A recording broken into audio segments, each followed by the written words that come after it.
Hi everyone, and welcome to today's webinar, which is called Permission to Shine. I'm Josie Thompson. I'm the CEO of Wise Advocate Enterprises. I'm also an executive coach. I'm a trainer and a presenter. I'm a speaker. I'm an author and a single mum, as well as a 2 times cancer survivor. Today, I'm here in service to you to give you some practical strategies and tips to how to shine and burn more brightly in the world. So there's a few things I want to say before we get started. First of all, can you please make sure you're in an environment where you can just take this all in and you're not going to be interrupted or disturbed at all? Second of all, I want to acknowledge you for being here today. This is an investment in you, and you matter, and you want to shine more brightly, and I want to help you do that too. So congratulations on your commitment to show up just for you. What I would like to do is explore, what is this concept of permission to shine? What does it actually mean? I want to explore what are the common blocks and challenges that actually prevent us from really shining brightly. What does it mean to you? And I also want to explore what is the number one biggest breakthrough needed to truly transform your life and enable you to really shine and be your beautiful, unique self in the world. So please be sure that you have your worksheet handy. So if you haven't downloaded that yet, there's a link just by this recording that you can download and actually have that beside you. It's really important that as you hear things, you note them down. When you actually write things down, the brain pays attention to the information in a more concentrated way. And what that means is you're more likely to remember it later. And that's what I want for you. So I want this to be an investment in you for the long term. Okay, so let's get started. So what does it mean to actually give yourself permission to shine? What does shining mean? Well, for me, I would say shining basically means being in alignment with my best self, being able to be out there in the world, expressing myself true to myself. What I learned over many years is that for the first 24 years of my life, I was living life on, I would say, automatic pilot. I was living belief systems that I'd inherited, that I'd acquired from people that I absolutely trusted and entrusted. They were advisors, they were people that loved me and cared for me, and they were also in official positions of teacher, for example. I found that I was living a life of duty and obligation, and it wasn't fun. I certainly didn't feel like I was shining. And you might feel this way sometimes too, that in our desperate attempt in life to try to fit in, to have a sense of belonging, to be accepted, we can sometimes compromise who we really are and our own unique voice. And as a consequence of that, we're compromising what we really want in life. And I don't know about you, when that was happening to me, I didn't know what I didn't know. I had seen role models who were servants to others, who genuinely, wholeheartedly cared for and gave and lived to please and appease others. And I was lined up to have a life like that. And then my body gave me a signal that I couldn't ignore. I was diagnosed with stage 3 cancer, and I was given 6 months to live. Now, I don't want that to be your warning to wake up. That's why I am so grateful that you're here today, because you can actually make some changes, some key changes that are not that difficult to make today, to actually transform your whole experience of life so that you can shine brightly in the world. So for me, that definition of shine is being in alignment with your best self and actually freely and fully expressing that best self out in the world in a way that gives you joy, in a way that gives you fulfillment, and in a way that makes a positive contribution to the world around you. I don't think I'm wrong in saying that that's what we all want. I've coached thousands of people as a professional coach, and some of the key themes I find is that people want to be happy. We'll define happy. Happy is what you define it to be. When it's about other people and it's dependent on other people's approval or sense of happiness, you actually give your own sense of power on your own domain, your life, away. I need to say that again. When your happiness is dependent on anyone or anything outside of you, you're actually giving your power away. You may as well give your house key or your car key or whatever it is that you find valuable to other people and say, off you go, you can have it. That's what you're doing when you make your happiness dependent on anybody else or anything else.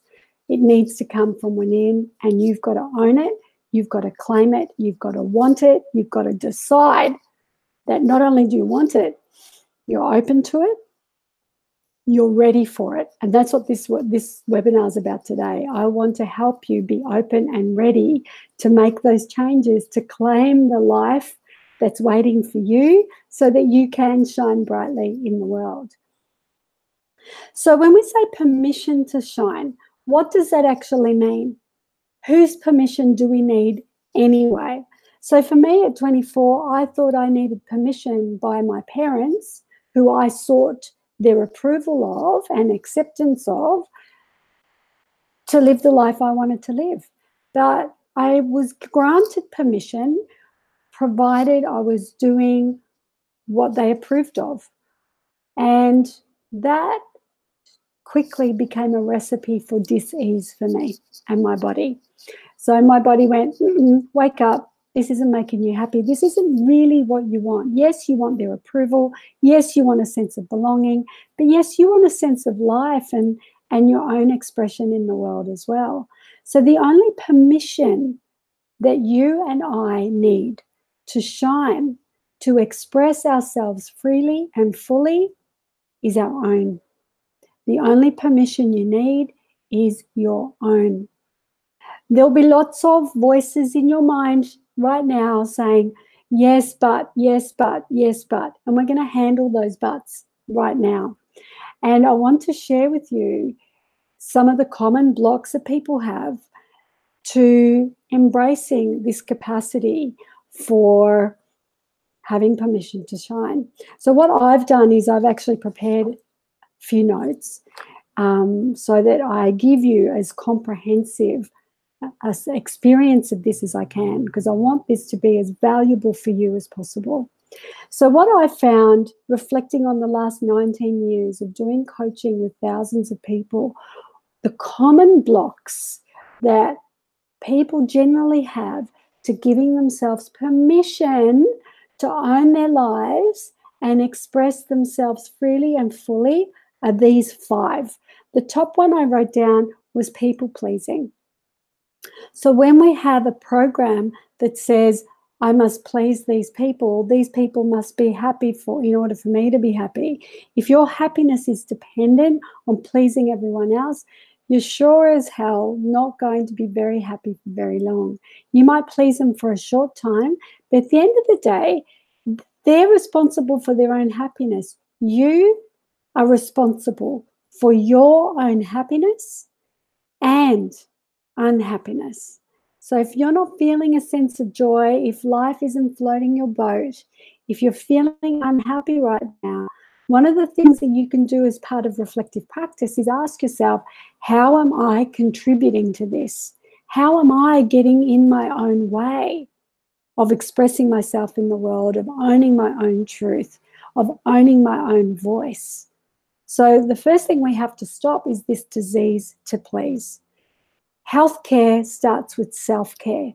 So you really do need to tune in to you and start caring about what you want and what pleases you.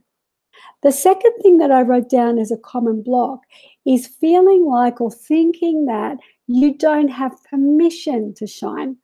Maybe no one else in your family's ever done it before. Maybe no one you know actually shines. Or maybe there's people you know who do shine brightly in the world and you have some kind of limiting thought that says, yeah, well, it's okay for them. I could never be like that. Oh, yes, it's okay for them to have that. I could never have that. I would question that thought, and I would put a little circuit breaker in the middle of that little program that says, who says? Maybe that is a thought, and it is a thought, right? But thoughts are not facts. Let me say that again. Thoughts are not facts. They are thoughts. You don't have to attach to every single thought you have. If you did that, you'd go insane. Apparently, we have around about 60,000 thoughts a day. And if you chased every one of them, you would end up in a loony bin. So what we need to do is become very discerning about which thoughts actually expand us and uplift us, and follow those thoughts. Thoughts of you not having permission is actually a non-truth. Who is stopping you really? Yes, you might be under 18. Yes, you might be in a relationship with a significant other. Yes, you might belong to a tribe. But do they not want what's right for you? Do they not want your happiness too? Don't you deserve the happiness and joy and fulfillment that you wish for other people to have? It starts and ends with you. So the permission that you need to grant is your own, not other people's permission to do things for their own lives, but rather your permission to shine, own your life, own your voice, own your truth. Okay. The third block that I wrote down was history and the past experiences preventing you from thinking that you can't have something.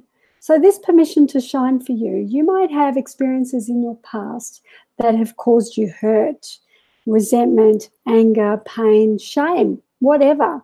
Guess what? We all have. I am yet to meet that perfect person with a perfect track record with no regrets.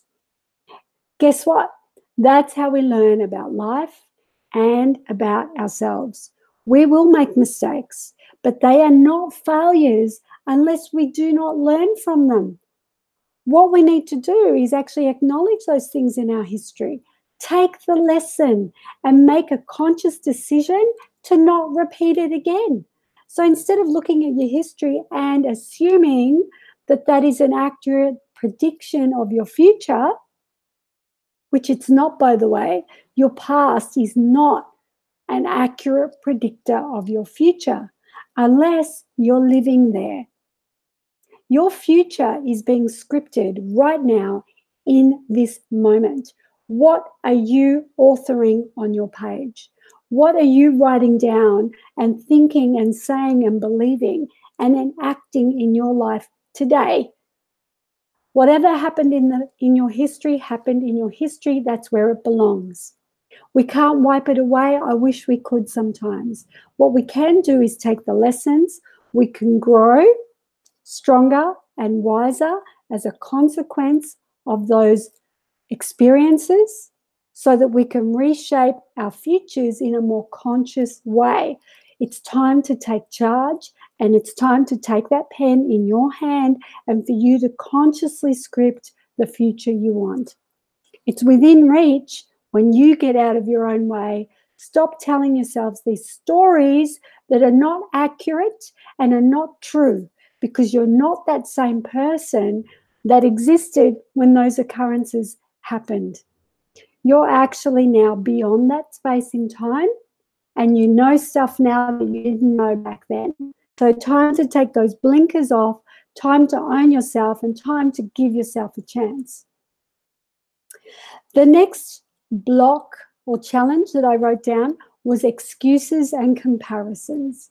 When you make excuses that why you can't have something, or you get into the comparisons of, oh yeah, but that person knows more than me, is better than me, whatever than you, it's unfair to compare. Everyone has their own uniqueness. And here's the thing, your uniqueness is your gift to the world. Stop trying to be like other people. You don't want to be them. You don't know what happens under the hood. You don't know what their life is like when they get home of an evening, when they kick off their shoes and they're by themselves. You really don't know what's happening in the background of someone's life. So the idea is to have role models and say, I like that character traits of that person. I would like to be more like that about that person. But don't ever will yourself to be another person, because you are beautifully, uniquely you.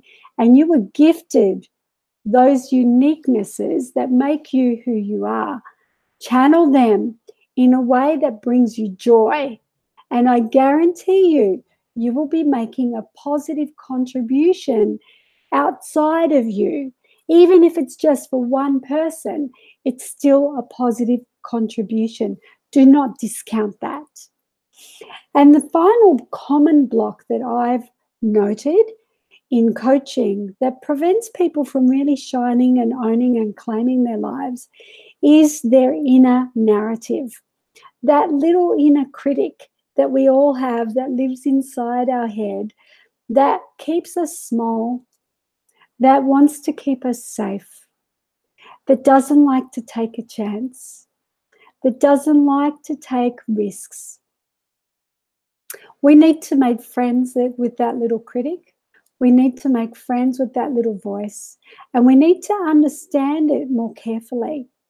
Because what's underneath the don't do that, don't risk that, don't say that, right? What's underneath all of that narrative is a genuine desire for you to be safe, right? That little critic actually doesn't want to stifle you and your life expression, but it just wants to know that you're going to be okay. Sometimes it's there to remind you of values, your core values, that you may be negotiating right now. So say, for example, you're in a job that you don't necessarily enjoy, and you're being acknowledged for work that you've completed, and you're offered an opportunity for a promotion, but still not really doing the work that you want to be doing. That inner critic is going to kick in and say, oh, I don't know if you should do that. I don't know if you're good enough. What are people going to think? What if they realize who you are? Blah, blah, blah, blah, blah. And it'll give you this narrative that is designed to minimize you, because it knows that that's actually not what your heart wants to do. So it's actually going to make you pause and reflect. And you need to kind of make friends with that voice and go, what do you want from me? And what you will invariably hear is it will say something like, I actually want you to be happy. I actually want you to be safe. I actually want you to be okay. And so when you listen to that little voice, which I will call your wise advocate, it's that inner, loving, caring voice that can see you, that knows you all too well, that wants the best for you in the long run, not just for right now, in the long run. And so it actually sees beyond the expedience of making a decision right now to commit to something versus what's going to make you happier in the long run. And we need to be able to tune into that little voice. And if you want to learn more about that, I've recently authored a book called The Wise Advocate, The Inner Voice of Strategic Leadership. And it's all about taking leadership of, if you're in a leadership role at work, great, but also taking leadership of your own life, which is what Permission to Shine actually is all about. So the common blocks that I've covered with you here are people pleasing, the disease to please, feeling or thinking like you don't have permission. You need to just give yourself permission. History in the past dictating your future, thinking that it's an accurate predictor of your future, and it's not. Excuses and comparisons, not fair. And your inner critic, that inner narrative, which is not accurate and needs to be understood at a deeper level. So if they're the common blocks, the other thing that I promised you was, what is the biggest breakthrough or shift required that can significantly transform your experience of owning your shininess in life? Well, there's actually 3 ingredients but there's two that I'll cover, well, at least one that I'll cover with you today. The first one is radical self-love. When you are on your own side, when you are on your own team, forget the love word, because that could be a real stretch for you, especially if you haven't been in a great relationship for a while with yourself. At least get into self-like mode. Think about this question for a moment. When you genuinely like someone, how do you treat them? When you genuinely like someone, how do you attend to them? When you genuinely like someone, how do you speak to them? And now ask yourself this: is that how you speak and attend and treat yourself? Now, if there's a gap in that, that's where we need to start. So radical in likeness. So here's a practical way that you can begin to do that today. Now, easy, yes. Comfortable, no. Here's the thing: we don't grow in our comfort zones. I'm not here to help you feel comfortable. I'm here to help you stretch and grow and become a fuller, more true version of your best self in the world. Some of that's going to be a bit uncomfortable, but I promise you, it'll be worth the journey. Now, here's what I need you to do. I need you to commit to about 1 whole minute of every single day, 5 times a day. And this is what I'm going to ask you to do. I'm going to ask you to find a mirror. Now, you probably don't want to do this out loud at work in front of your colleagues, but I'd imagine you may have a little mirror that you carry in your purse or back pocket, or you've certainly got a rear view mirror in the car. So when you're driving, you could do that where you see your eyes. You have a mirror in your bathroom. So there is occasion where you find yourself in a mirror. And what I would like you to do is this: I want you to be really, really still. And I want you to attend to yourself, that reflection in the mirror. I want you to give that person's eyes your full focus and attention. Soften your gaze. Don't look away like you normally might. I want you to really look at that person and attend to that person with kind eyes. Soften your gaze. Open your heart. And then I want you to say, I like you. Hold the gaze. Don't look away. And then I want you to say, I really like you. And then the third line is I want you to say your name. So Josie, I really like you. That's it. 3 lines. I want you to look in the mirror. I want you to attend to yourself with the genuine open heart, soft eyes, no critic allowed, with a genuine likeness, getting to want to know this person. And I want you to say those 3 lines. I like you. I really like you. Josie, I really like you. And then hold it. You won't even be there 30 seconds actually, but I want you to do that at least 5 times a day until it gets to a point where there's no resistance. There's no barrier in your heart from giving yourself some of that attention and affection that we crave from the outside world. When you start to soften and build and nurture a more loving relationship with yourself, you'll start to partner with yourself a lot more. So that radical self-likeness is a wonderful place to start. In my upcoming workshop, we're really going to step into the radical self-love, where we take that into a deeper dive. I also said there were 2 other ingredients here. So in order to really get a breakthrough, start with liking yourself, because if you do that, you're going to cut yourself some slack. You're going to back yourself. You're going to give yourself a chance. You're going to give things a go. And you'll also acknowledge when you get things right.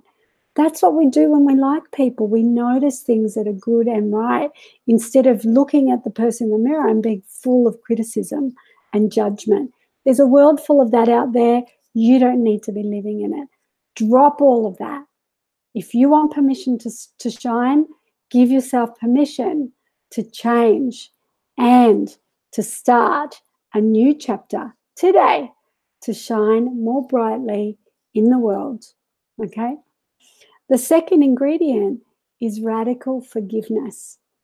Now, I said that part of the block sometimes can be our histories, our hurts, our resentments, our angers, our pains that can get in the way of allowing us to really forge forward in life, because somehow we think we've got these things hooked to our backs and we're dragging them forward into our future. We actually don't need to do that. Radical forgiveness is a gift that you give yourself.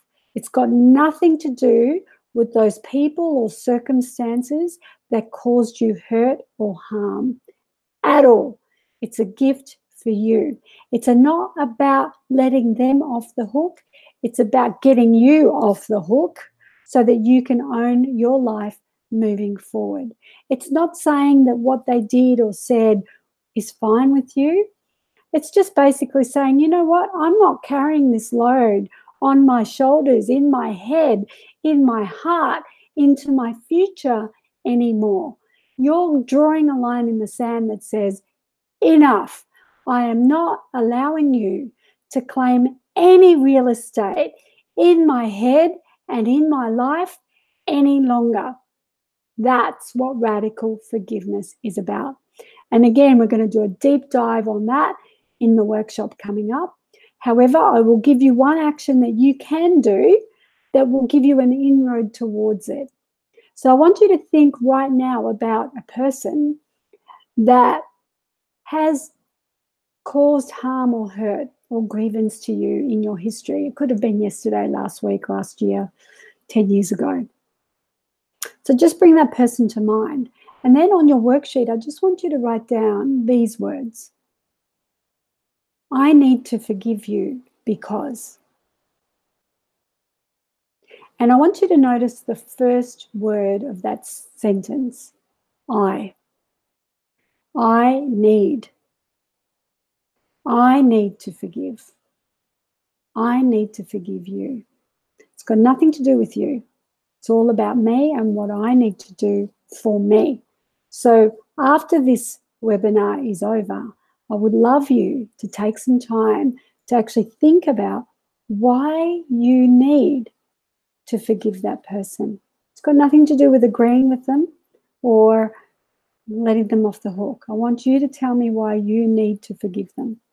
Because if you really want to shine in the world, you have to take full responsibility for your life. You need to take full responsibility for your thoughts. You need to take full responsibility for who takes up any real estate in your mind, in your heart, and in your days. And if you're allowing energies and people that you don't even like to be in any of those spaces, you need to do something different about that. Remember, this is your life and you get to decide how you're going to live it.